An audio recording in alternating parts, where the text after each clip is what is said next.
Data ini sangat dinamis. Setiap hari ada yang lahir, setiap hari ada yang wafat, setiap hari ada yang menikah, setiap hari ada yang pindah tempat. Sangat dinamis sekali. Maka itu mulai tahun 2025 ini pula bansos kita salurkan dengan menggunakan data terbaru yang dimutakhirkan setiap 3 bulan sekali. Pertama, kami ingin sampaikan satu data yang ini kemudian nanti akan mempengaruhi seluruh perjalanan PBI kesehatan kita. Inilah data Dewan Ekonomi Nasional tahun 2025. Ada subsidi dan bantuan sosial yang besarannya 500 triliun lebih. Besar juga ya, 500 triliun lebih. Di situ jelas untuk PKH dan sembako, untuk PIP, untuk gas 3 kg, BBM, listrik, bansos lainnya termasuk PBI ada yang paling bawah itu. Ditengarai, nah ini yang menarik ini, ditengarai untuk PKH dan sembako misalnya itu 45% mistargeted atau salah sasaran. Jadi hampir bansos dan subsidi sosial kita itu ditengarai tidak tepat sasaran.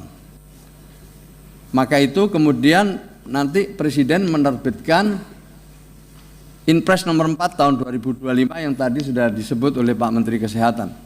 Nanti penjelasan rincinya oleh Kepala BPS, di mana ini adalah suatu sejarah baru buat Indonesia, di mana kita diwajibkan, baik itu kementerian, lembaga maupun pemerintah daerah, menjadikan DTSEN sebagai satu-satunya sumber untuk melaksanakan program-program pembangunan. Nah ini yang paling penting ini, dan ini belum semua dapat memahami dengan baik. Jadi sekarang itu program pemerintah harus berdasarkan DTSEN itu. Kemudian yang kedua, ini pagu anggaran 1 tahun di tahun 2025 ya dari Kementerian Sosial. Yang paling penting adalah kami meng-SK-kan PBI dengan alokasi yang tadi sudah disebut 96.800.000 jiwa. Nilainya 48 triliun lebih, bisa dikatakan ini hampir 50 triliun.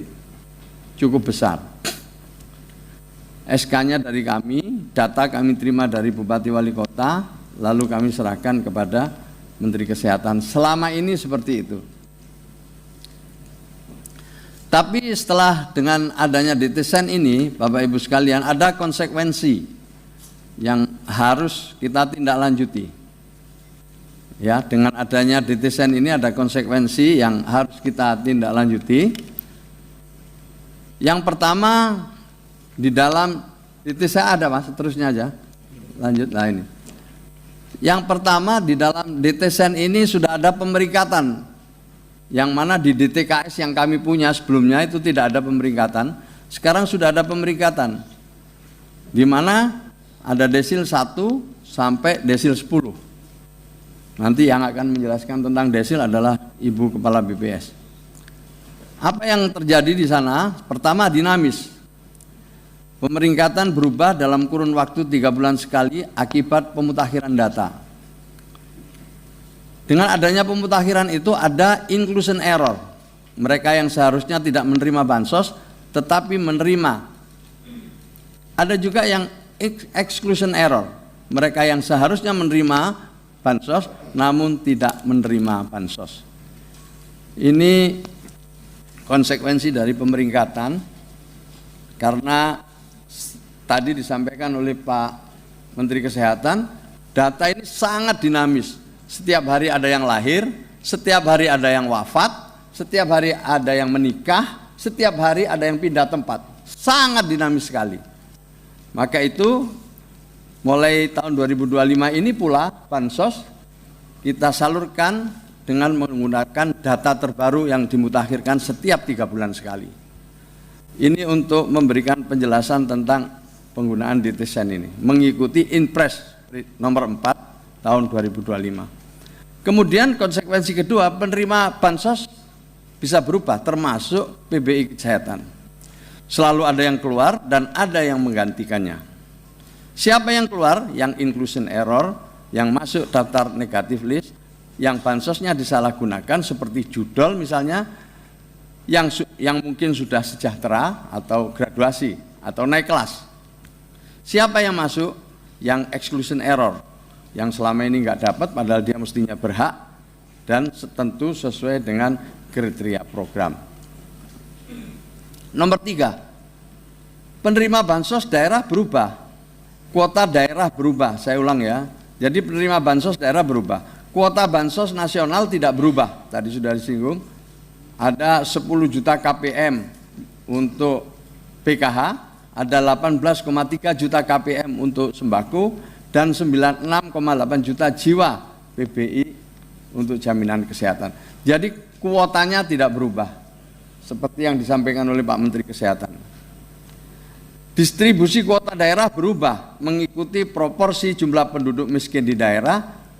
Intinya semakin banyak penduduk miskin, semakin banyak kuota bansos. Kemudian daerah yang kurang dari kuota akan ditambah, sementara daerah yang over kuota akan berkurang. Ini yang mungkin perlu kami informasikan di awal sebagai hal yang mungkin baru ya. Kemudian yang berikutnya ada mitigasi risiko.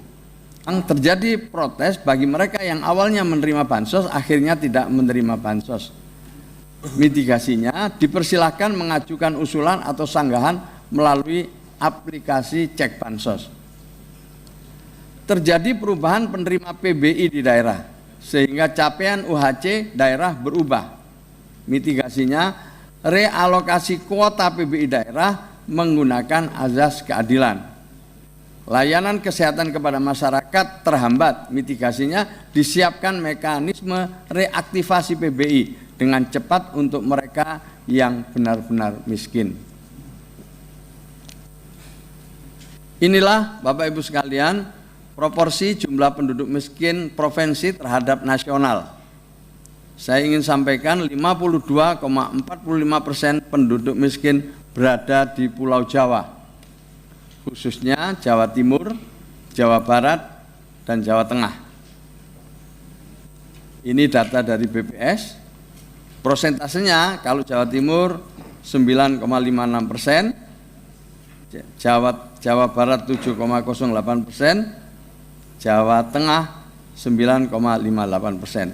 Tapi ketika dihitung jumlah penduduknya, Jawa Timur menjadi tertinggi, 3,89 juta orang, Jawa Barat 3,67 juta orang, dan Jawa Tengah menjadi 3,40 juta orang.